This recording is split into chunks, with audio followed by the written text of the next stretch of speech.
Hello बच्चों, आज के इस वीडियो में हम डिस्कस करेंगे नीट 2005 में आए हुए क्वेश्चन की। आइए देख लेते हैं क्या कह रहा है क्वेश्चन।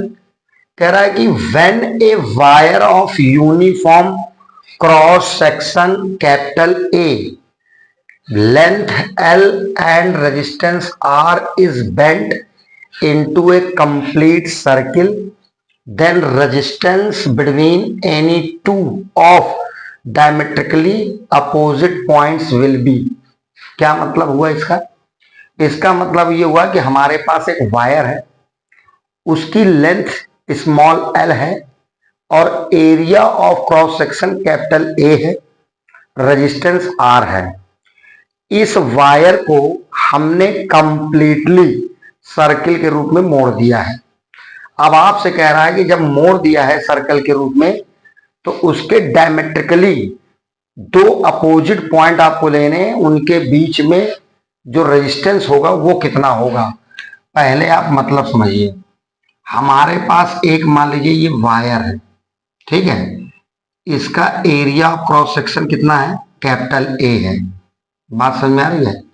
लेंथ कितनी है? L है। और रेजिस्टेंस कितना है? रेजिस्टेंस है कैपिटल R। अब हमने इसको क्या किया है, इस वायर को कंप्लीट सर्कल के रूप में मोड़ दिया है, यानी कि कुछ इस तरह से हमने मोड़ दिया है। अब आपसे कह रहा है कि इसके डायमेट्रिकली, तो बताइए डायमेट्रिकली मतलब ये बनेगा।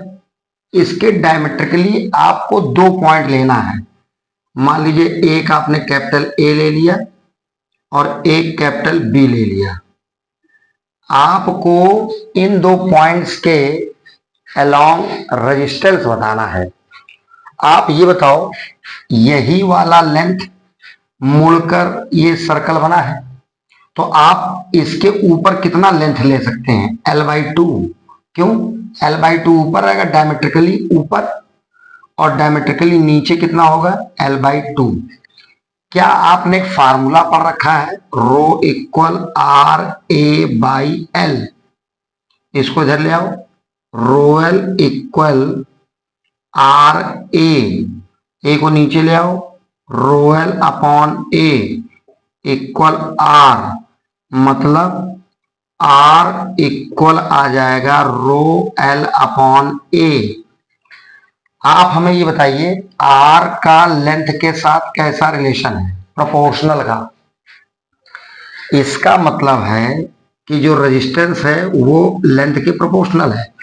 इसका मतलब है कि अगर यहां लंबाई L/2 है तो उसी के रिस्पेक्ट में इस हिस्से का, ये जो ऊपर वाला हिस्सा है, ठीक है, इसका रेजिस्टेंस R/2 हो जाएगा।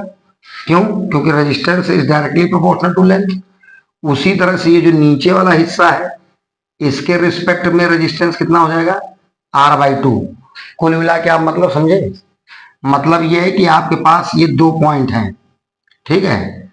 तो इस दो पॉइंट के ऊपर, यानी कि मान लीजिए एक वायर ये है, ठीक है, इसका कितना रेजिस्टेंस होगा? R/2, ये वाला हिस्सा ऊपर वाला।